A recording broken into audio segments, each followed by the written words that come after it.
Morning students. Today we are going to start a new chapter number 2, that is linear equation in one variable. So okay students, अभी हम थोड़ा सा previous class का revision करेंगे. So students, in the last year, in last class 7, you have learned about algebraic expression. Student, as you all know, maybe you know or don't know, I am telling again what is algebraic expression. So first we will start algebraic word. Algebraic means related to algebra. Algebraic means related to algebra. And expression means जो algebra को show करता है.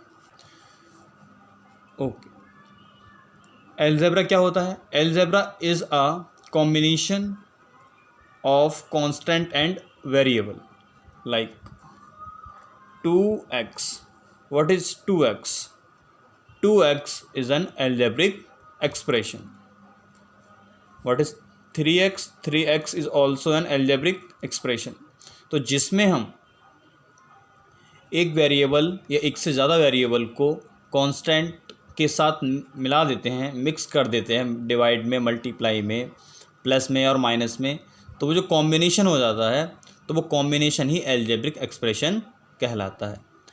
Now students, in this video और in this class we will not talk about algebraic expression, we will talk about equation.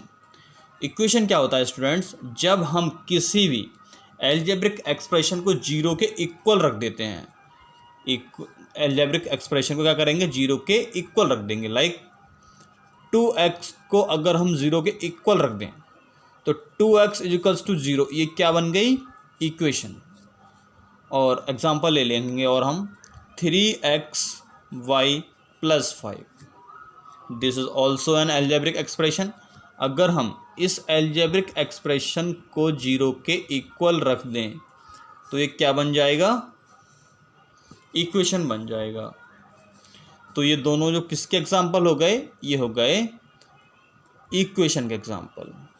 तो students, आप equation तो समझ चुके होंगे. इक्वेशन क्या होता है कि अगर हम किसी भी एल्जेब्रिक एक्सप्रेशन को जीरो के इक्वल रख देते हैं, इक्वल पुट कर देते हैं, तो वो इक्वेशन बन जाता है, फिर एल्जेब्रिक एक्सप्रेशन नहीं रहता है. Okay, now students, our topic is, chapter name is linear equation. इसमें हम इक्वेशंस की तो बात करेंगे बट केवल लीनियर इक्वेशन की बात करेंगे. अब स्टूडेंट्स, आप देखते होंगे डिफरेंट एल्जेब्रिक एक्सप्रेशन कैसे होते हैं. लाइक सिंपल 2x और 3x स्क्वायर प्लस 5. अगर हमें इस एल्जेब्रिक एक्सप्रेशन को इक्वेशन बनाना है तो हमें क्या करना पड़ेगा? हम सिंपल इसको जीरो के इक्वल पुट कर देंगे तो इक्वेशन बन गया, और इसको भी जीरो के इक्वल पुट कर देंगे तो ये इक्वेशन बन गया. But problem is that in दोनों में से कौन सा वाला लीनियर इक्वेशन है आपको पहचानना है.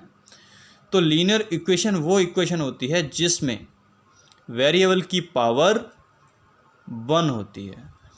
पावर कितनी होनी चाहिए? 1. अगर पावर 1 होगी तो वो जो इक्वेशन होगी उसका नेचर होगा लीनियर इक्वेशन. और अगर पावर, यहाँ पावर कितनी है? पावर कितनी है इसमें? वेरिएबल की है 2. ये जो होती है ये पावर है, यहाँ पे कुछ नहीं है तो 1 मानते हैं. पावर 2 है, इसका मतलब ये not linear equation. Okay, now students, आप पहचान ही चुके होंगे. पहचानने का तरीका मैंने अच्छे से बता दिया है आपको. वेरिएबल की पावर चेक करनी है. वेरिएबल की पावर अगर 1 है तो लीनियर इक्वेशन, वेरिएबल की पावर अगर 1 नहीं है तो वो लीनियर इक्वेशन नहीं है. Now students, in this video we are talking about linear equation in one variable. अब आपने बहुत सारे एग्जाम्पल भी देखे होंगे इक्वेशंस के और एल्जेब्रिक एक्सप्रेशन के, जिसमें 1 वेरिएबल भी होते हैं, 2 वेरिएबल भी होते हैं और 3 वेरिएबल भी होते हैं. लेकिन in this class we will only talk about linear equation in 1 variable. तो 1 वेरिएबल में क्या होता है स्टूडेंट? जैसे आपने इन दोनों इक्वेशंस में देखा तो इसमें क्या देखा, इस वाली इक्वेशन में 2x इक्वल्स टू 0 में क्या है, यहाँ पे केवल एक ही वेरिएबल है जिसका, जो कि क्या है, x।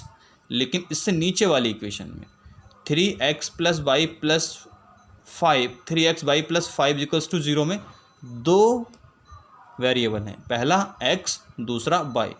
तो ये हमारे सिलेबस में अभी नहीं है, ये हमारे सिलेबस में नहीं है। अभी हमारे सिलेबस में केवल क्या है, सिंगल वेरिएबल वाली equations. So we will only talk about linear equation in one variable. तो students, I think you are very clear now that what is linear equation in two variable. I am repeating again, equation means when an algebraic expression equates to 0 then it is called an equation।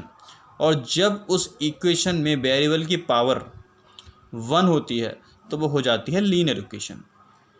और जब equation में केवल एक ही variable होता है तो वो उस कंडीशन में वो सिस्टम क्या बन जाता है, linear equation in one variable। I hope you will all of you will got this basic introduction of this chapter. Thank you.